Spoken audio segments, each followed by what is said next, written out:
Welcome to the Deeper by Design podcast, where faith meets the science and practice of connection. I'm Dr. Trevor Hislop, author, speaker, marriage and family therapist, and ministry leader. So here's the premise.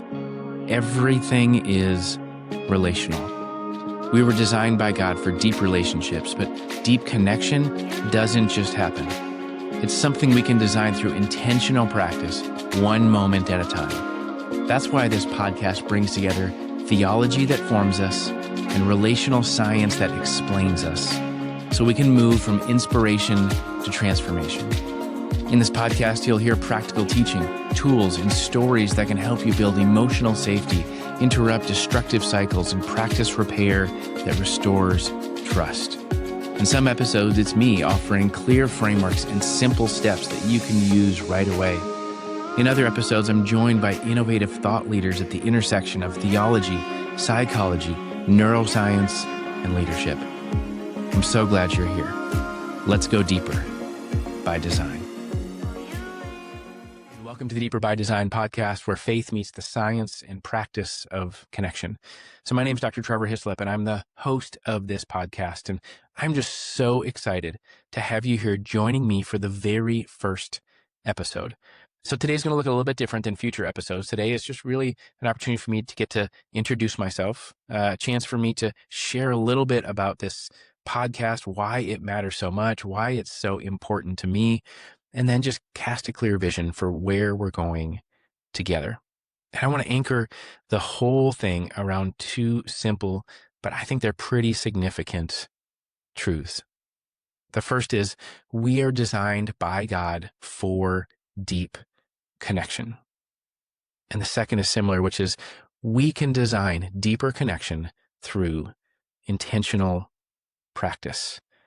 I think at the core, that's really the heart of this podcast, because we're not just randomly wired for relationships, right? We're created for connection. We're created for connection with God, with others, with ourselves, with the world around us.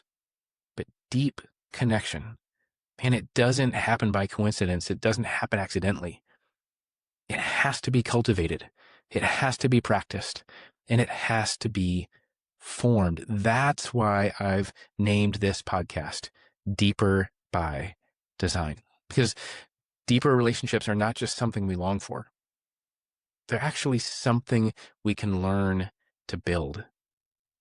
So one of the most common things I hear in the therapy room time after time is some kind of version of this statement. I get individuals, couples, entire families, and they show up and they say, I don't know how we got here, right? The place where we feel distant, we feel disconnected. Sometimes I hear it from a couple who used to feel close, but again, now there's space between them. Sometimes I hear it from a parent who loves their child deeply, but just feels distant or disconnected and unsure to how to reach them now. Sometimes I hear it from a leader who has carried responsibility for so long that they no longer feel present with themselves, like in their own lives. And sometimes I just hear it from someone who looks successful on the outside, but internally there's chaos. They feel anxiety, numbness, loneliness. They feel ashamed. They feel exhausted. Now, the words are different, but the ache is often the same. Right? Something feels distant. Something feels disconnected. Something feels off. Something feels like it needs real, true renewal. And here's what I've come to believe after years of pastoral ministry, clinical work, leadership, and just simply walking with people through the hidden places in their lives. It's this one thing, and it's this: everything is relational. Like our pain is relational. Our healing is relational. Our faith is relational. Our identity is relational. Our nervous system and how it responds is relational. Our behaviors, our habits, our patterns are relational. Like even the way we talk to ourselves, the internal voices, they're relational too. So we're formed in relationship. We're wounded in a relationship. We're protected in a relationship. We're healed in relationship. That's really what this podcast is all about. That's why this podcast exists. And so I really want to create a space where we can take a healthy, honest look at what's happening beneath the surface of our lives and in our relationships. Right? Not just the content of our conflicts, but the patterns underneath them, not just what we say, but what we are protecting, not just our beliefs that are shaping the way we connect and how we respond, how we withdraw, how we react, how we repair, and how we love. And I want to do this through the lens of faith. I want to do this with the work of psychology, attachment science, emotional health, relational practice, and spiritual formation. Now, it's not in a way that feels like overly complex or overly complicated, not in a way that is disconnected and just academic in nature from the real world, real life, and real relationships, but in a way that helps us name what is happening and just take the next faithful steps towards connection together. Now, before I get more into that, I want to just share a little bit about who I am and why this work matters so much to me. So I'm a marriage and family therapist. I'm an author, speaker, ministry leader, leadership consultant. I've spent more than 25 years working at the intersection of theology, psychology, relationships, organizational health. But before any of these titles or sort of accolades, I think it's important for you to know this. So I'm a husband, I'm a dad, I'm a friend, I'm a brother, I'm a son, right? Someone who has been shaped deeply by relationships. So I've been married to my high school sweetheart, Mindy, for 28 years. In fact, we're celebrating, if you're watching this live, our 28th anniversary this next week. So we have 2 sons. Our oldest son is married, so we have a daughter-in-law. And my family is one of the places where I continue to learn that love is not just a feeling, right? Love is a practice. It's a posture. It's a daily invitation to grow. So I was born and raised in the suburbs of St. Paul and Minneapolis, Minnesota, in the small town of Stillwater, in a Christian home. My parents divorced when I was young. And like many people who experience family disruption early in life, I just carried questions and emotions I didn't really fully know how to name or what to do with. I remember when I was 13 years old, I met a school counselor named Miss Egan. In fact, I can still look back at that time and see how formative that was for me to have her in my life. She created space for me to talk, to feel, to process, to be seen. Man, I would not have had the language for it then, but something about that experience, it planted a seed inside of me. Like it showed me the power of presence. It showed me that when someone sits with you well, something inside starts to come back online. I can remember that next summer I went on a mission trip and I had the opportunity, the experience gave me language for another part of what at the time I didn't really know, but now I understand is calling, right? This desire to serve, to care for people, to help others experience the love and the relational renewal of God in real life. I remember a few years later in college, I spent some time touring with a band, and I was doing that. I actually went all the way across the U.S. and parts of Canada, and I just started to fall in love with the local church. And what that did, that eventually led to years of serving the local church. My years in pastoral ministry, actually about 20 years, I served local churches in pastoral roles, just walking with people through marriage, through grief, through conflict, through parenting, addiction, burnout, calling, crisis, right? Like you name it. And over time, I kept seeing the same thing. The deepest issues were almost always relational. So people just didn't need more information. They just didn't need to pray more, read their Bibles more, show up to more Bible studies, have more service projects. No, what they needed was something in addition to those things. They needed safety. They needed connection. They needed repair, right? They needed language for their inner world, what was going on inside of them. They needed to understand why they reacted the way they reacted. They needed to learn how to stay present when what they really wanted to do was protect.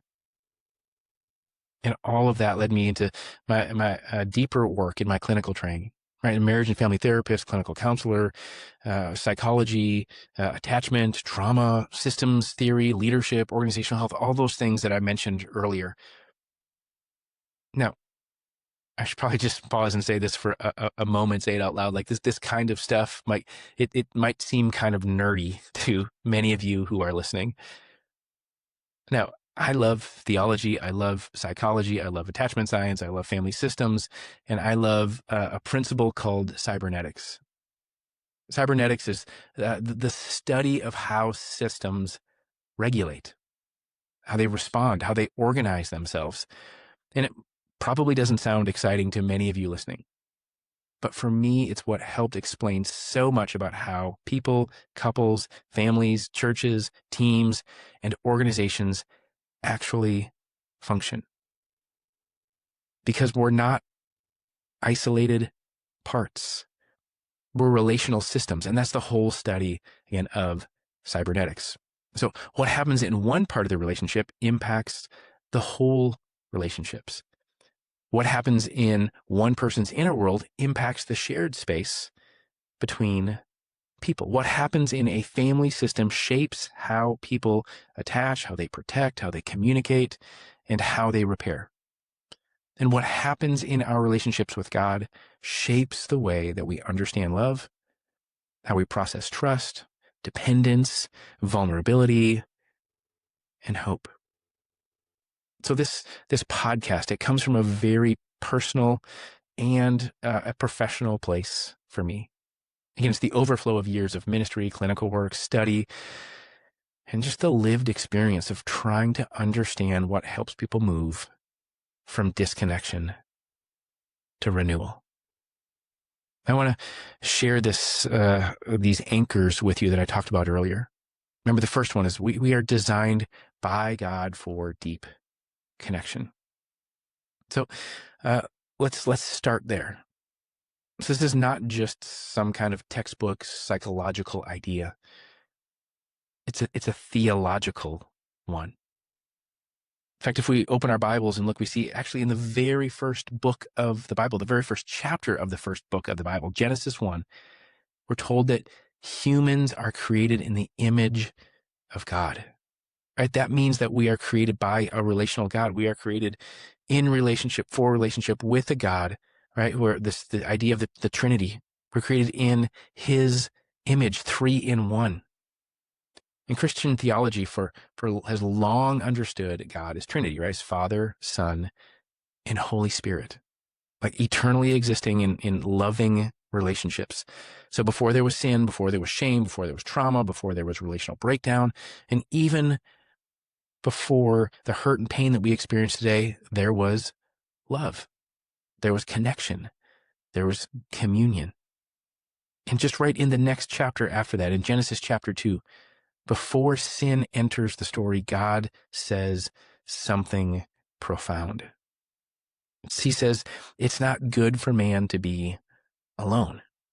And what we can take from this is this means that aloneness was named as not good before anything was morally wrong. I think that's really important for us to kind of hold on to. So our need for connection, it's not a sign of weakness. It's not a flaw. It's not immaturity. It's something we are supposed to grow out of. It's part of our design, right? We are made for connection with God. We are made for connection with others. And we're made for connection with ourselves, right? To live with awareness, with honesty, with integration, and to see it all come together in one sense of wholeness. And we're made to live in connection. Right? We're connected to meaning, to purpose, to calling, to creation. I mean, think about it. This is why disconnection feels so painful. Like when we feel unseen, when we feel dismissed, when we feel rejected, abandoned, misunderstood, or controlled, used, emotionally unsafe, right? Something deep inside of us it like revolts, right? It reacts. We shut down. We fight harder. We may over-explain. We go numb. We perform. We appease. We withdraw. We become critical, anxious, defensive, avoidant, controlling, right? All of those things start to show up. But beneath those protective responses, there's often this deeper longing that I think we have to pay really close attention to. It's questions that show up like, am I safe? Am I loved? Do they see me? Do I matter? Will they be there for me? Can I still be known? Can I still be accepted? Now, those questions, they're not just emotional. They're deeply relational, and they're deeply spiritual. From attachment science, it gives language for this. It shows us that human beings are wired to seek safety and connection with significant others, people who matter to us, right? So when connection feels secure, we can take a deep breath, we can explore, we can grow, we can risk, we can create, right? And we can love. And when connection feels threatened, that's when our nervous system, it moves towards protection. And so it's not just true in marriage. It's true in parenting. It's true in friendship. It's true in leadership. It's true in our faith communities. It's true with our teams at work. And it's even true in our relationship with God. It's true in the way that we react to ourselves. So when I say that we're designed for deeper connection, here's what I mean by this. Connection is not really just an optional accessory to human flourishing. It's the center of who we are. Like deep connection, again, is part of God's design for us. Okay, I want to go to the second anchor. The second anchor, I mentioned this earlier, is we can design deeper connection with others. So we can design deeper connection through intentional practices. This word design, I think, is so important here. The word design matters because deeper connection, it's not automatic. I think it's really important that you catch that because I think a lot of us assume that if a relationship is healthy, connection should just happen all by itself, right? Like, well, if we just love each other, then like we should be able to communicate well, right? If we care enough about each other, we should be able to know how to repair. Like if we just lean into our faith enough, and if we're Christians, we should just be good at forgiveness, humility, honesty, grace. But that's not actually how formation works, right? Like love might be sincere, but it still might lack some maturity.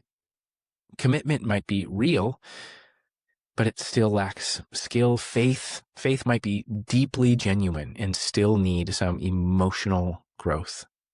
So a relationship, and it may have deep potential and still need intentional design. I love what the Apostle Paul writes in Romans 12. He talks about this, about being transformed by the renewing of our minds. Or in 1 Timothy chapter 4, Paul uses the language of training ourselves for godliness. And that word training, I think that's an important idea for us.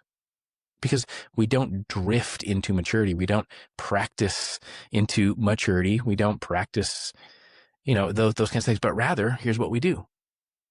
We practice presence. We practice repair. We practice listening. We practice telling the truth with love. We practice regulating our nervous system. We practice noticing the protective reactions, the buttons that get pushed in us. We practice naming our needs. It's important. We practice humility. We practice forgiveness. And we practice the return after we've caused or participated in relational rupture with other people. That's why I often use the language of renewal. Now, renewal is not just going back to the way things used to be. Sometimes when people say like, man, I just want things to go back to normal, what they actually are saying is I want the pain to stop. I want the discomfort and the tension to go away. But what if the goal is not to go back? What if the invitation is to become more honest, more secure, more integrated, more connected, and more whole than we were before. That's the idea of renewal. Now, I'm going to talk about it in future episodes about the model that I've developed called Renovi Relational Therapy, or RRT.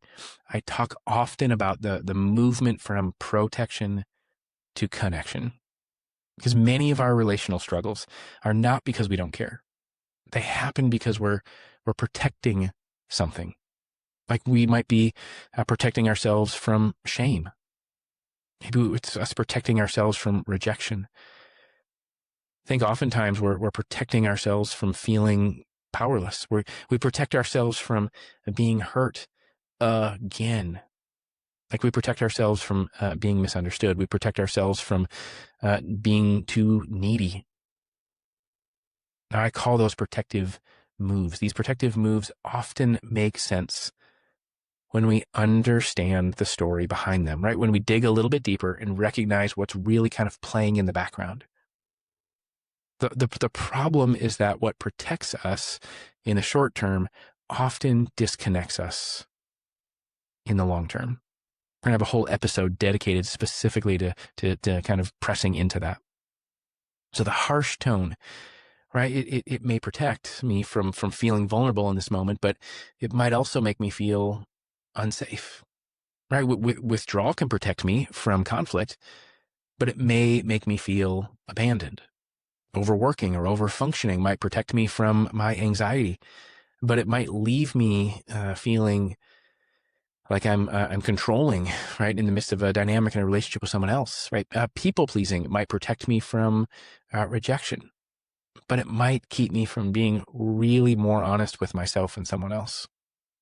Defensiveness, it protects me from shame, but it may block the work of repair. And so part of the designing deeper connection is learning to recognize our protective moves and practice new connection moves. So instead of reacting, maybe I pause. Instead of assuming, maybe I slow down and I just start to get curious. Instead of blaming, I use I statements and I talk about what's happening inside of me. Instead of withdrawal, I ask for a moment so I can come back. Instead of hiding, maybe I practice humility. Instead of being demanding, right, I use assertiveness to express a need. And instead of using my faith to bypass the pain, I want to allow faith to help me bring the pain honestly into the light. And that's what it means when I talk about this idea of design deeper connection, right? It's not about controlling another person. It's about participating faithfully in the kind of relationship that God designed for us. Okay, so let me give you just a simple teaching that might help shape a lot of what this podcast is about. So in most relationships, the presenting problem is not the whole problem. Like maybe you've heard that statement before, like it's not really about what it's about. So think about the argument about the schedule is rarely just about the schedule. The tension around money is rarely just about money. The frustration in parenting is rarely just about logistics. The conflict in a team is rarely just about the strategy. The distance in a friendship is rarely just about busyness, right? Often there's a pattern that's going on underneath the problem. Like a trigger, right? Sort of a situation happens, a trigger shows up, and an instant like story gets formulated. We put meaning to it, an emotion rises, and then there's this protective move that follows. And then the other person, right? They react to our protection with their own protection, right? And it starts this cycle over again. Like, but before long, we're not just dealing with the original issue, we're dealing with the cycle. So this is why people can have the same argument over and over and over again. You just swap in and out different details, right? The content changes, but the pattern stays the same, right? Like the pattern of like maybe one person feels dismissed, so they get louder. One person feels criticized, so they shut down. Then the first person feels abandoned and they push harder. The second person feels overwhelmed and they withdraw even farther, right? You can kind of see how this starts to build momentum and it just starts to perpetuate. So both people, right, are hurting. Both people are protecting. Both are experiencing the other as the problem. But the deeper here, the issue really is the cycle, right? That same dynamic shows up everywhere. Trust me, in all the work that I've done in local church communities, in the clinical office, in consulting for organizations and leadership teams, it shows up in families, in teams, in churches, in friendships. I think it's important to know, again, it shows up even inside of us, this conflict internally, right? We react to pain with protection. That's just what we do. We're actually, I'll talk more about it in a future episode, but that's actually also part of our wiring. But in the midst of that, what it often costs us is connection, right? Those moments that we deeply want connection, but we're pushing back with protection and it creates distance. So here's one of the questions that we'll return to often in this podcast, which is, what is my protection trying to protect me of? And what connection do I actually need right now? Why we're going to keep coming back to this is because this question slows us down. Right? It helps us move beneath the behavior into deeper meaning. It helps us move beneath conflict into longing. It helps us move beneath reaction into a deeper place of need. And when we can start to name the need, when we can begin to practice a different response. And in the midst of this, it's maybe the need is safety. Maybe your need is reassurance. Maybe the need is respect. Maybe it's comfort. Maybe it's clarity. Maybe it's rest. Maybe what you really need is just a moment of honest confession. Maybe you just need somebody to be present with you. Maybe you need a deeper sense of God's awareness. But here's what happens when the need does not feel safe to express. We shove it down, right? We suppress it. We ignore it. We pretend it's not there. But eventually it comes out. And when it does, it usually comes out sideways. So this is why deeper connection requires both insight and practice. Like, we need insight to understand what's happening, but we need practice to respond differently. That's why these have to go hand in hand. Okay, so where's this podcast going? My hope is that this Deeper by Design podcast becomes a place where theology, psychology, and practical relational wisdom, they can all come together in a way that's it's accessible, it's grounded, it's practical, it's useful. And so some episodes will be a solo episode of where I just teach through a concept, a framework, a practice. And I'm really excited. And some of these episodes will include conversations with therapists, authors, pastors, researchers, practitioners who are doing meaningful work around connection, formation, healing, relational health. And we'll talk through things like attachment, emotional safety, marriage and family systems, communication and repair, things like anxiety, shame, trauma, psychosomatic work, the nervous system, spiritual formation, emotional maturity, leadership health, organizational culture, conflict cycles, protective patterns. We're going to talk about forgiveness, trust, boundaries, grief, calling, renewal. I mean, so many things. In fact, I've recorded several episodes, and I'm so excited about the guests that I have coming up. And you're going to love these conversations.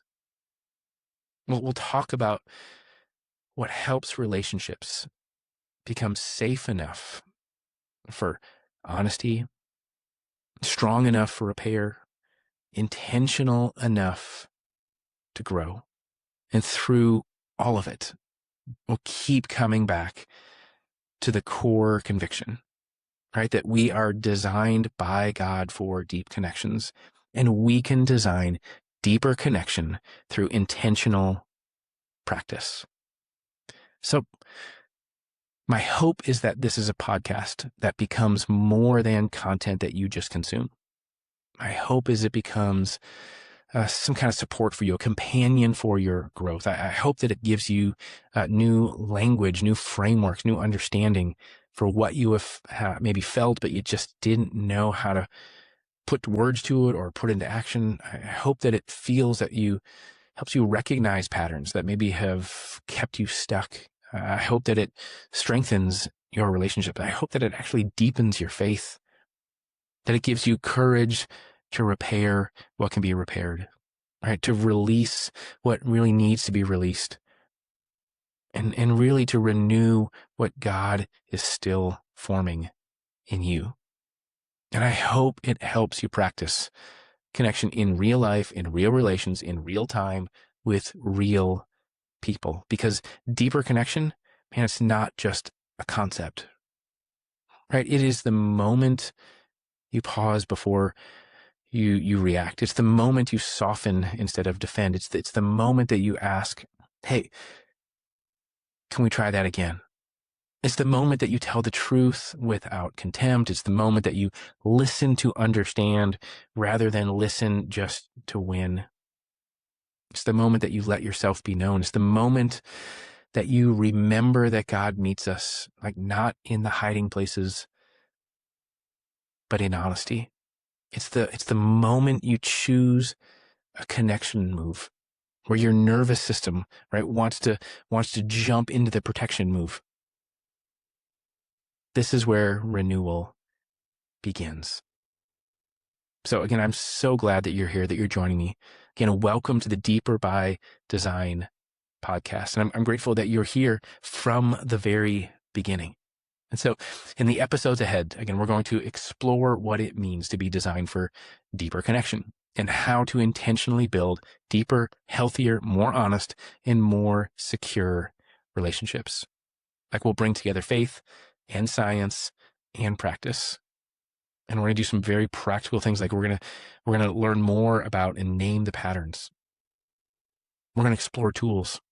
We'll have meaningful conversations with experts in the field, and hopefully we'll all learn to love with more clarity, with more courage, with more humility, and with more intentionality.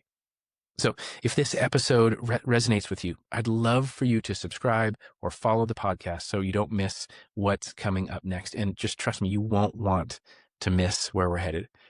So you can also learn more about my work, upcoming resources, articles, the podcast, and ways to connect with me at my website, which is just trevorhislop.com.